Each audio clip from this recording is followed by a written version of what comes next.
Well, good morning, everyone. Welcome to our Through the Bible in a Year live stream. Okay, so one of the things that I was reading about or reading this week that really struck me was Pharaoh's speech in Exodus chapter 1.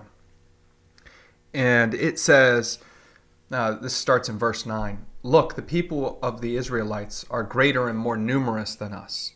Come, we must deal shrewdly with them, lest they become many. And when war happens, they also will join our enemies and will go fight against us and go up from the land. I noticed so much in just that simple paragraph that how Pharaoh is the antithesis of what we should be. He starts out and he says, first, the Israelites are too numerous, are more numerous than us. This probably isn't historically accurate. The Israelites probably were not more numerous than the people of Israel historically. They were probably they probably, what he means there is more likely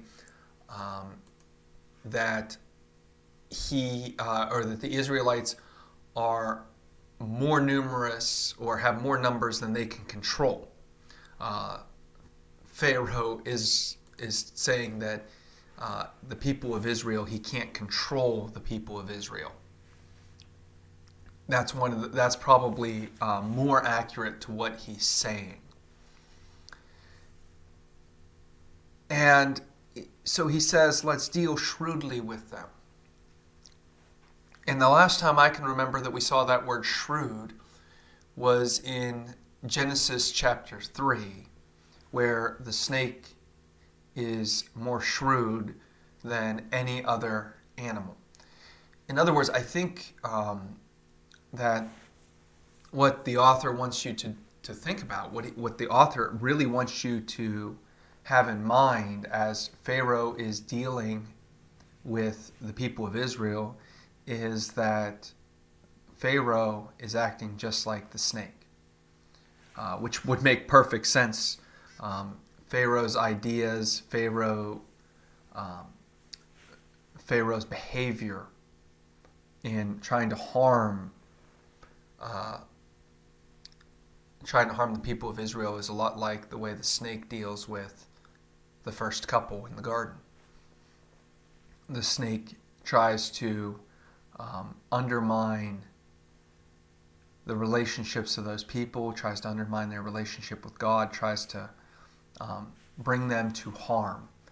And likewise, Pharaoh is trying to undermine the people of Israel and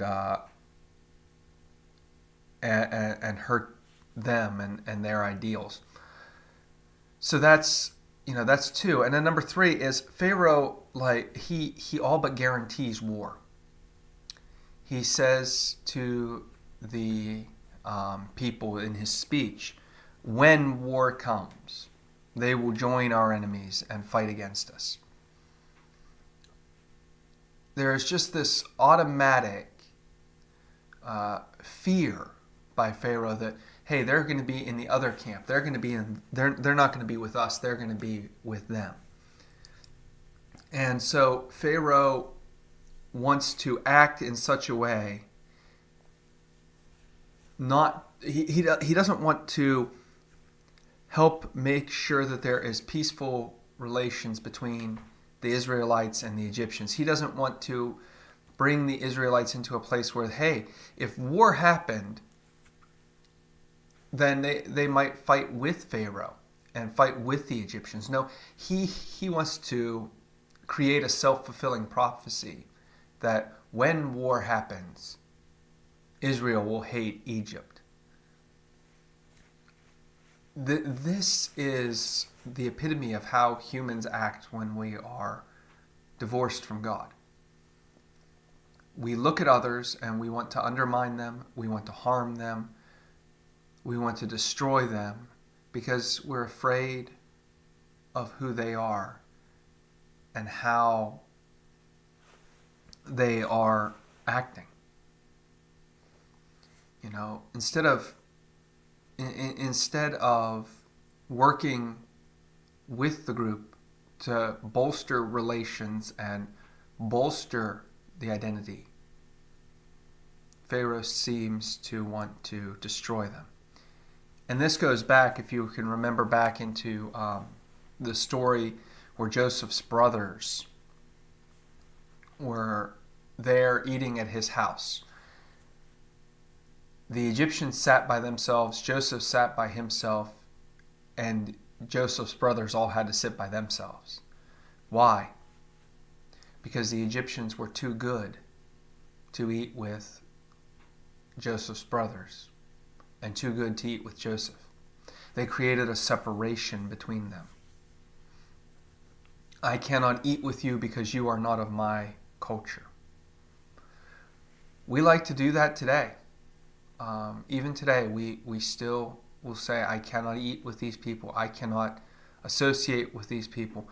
Why don't they learn our customs rather than trying to include their customs? We frequently will say, why can't these people learn to be more like me? Instead of saying, how can I maybe be more like them so that there's unity between us? I was reading story to the girls last night, and this idea of fairness came up. And it's The Princess and the Goblins. Great story if you've never read it.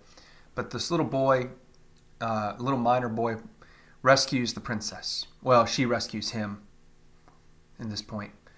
And she's trying to tell him about a grandmother that he cannot see. And he won't believe her because he can't see the grandmother. And the grandmother says to the princess, you know, you want him to be fair with you and to see things through your eyes.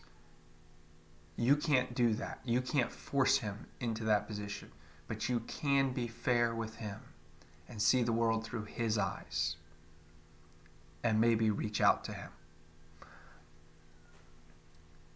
This morning, don't be like Pharaoh. Don't be the person who's going to destroy the people of Israel because you can't find a way to get along.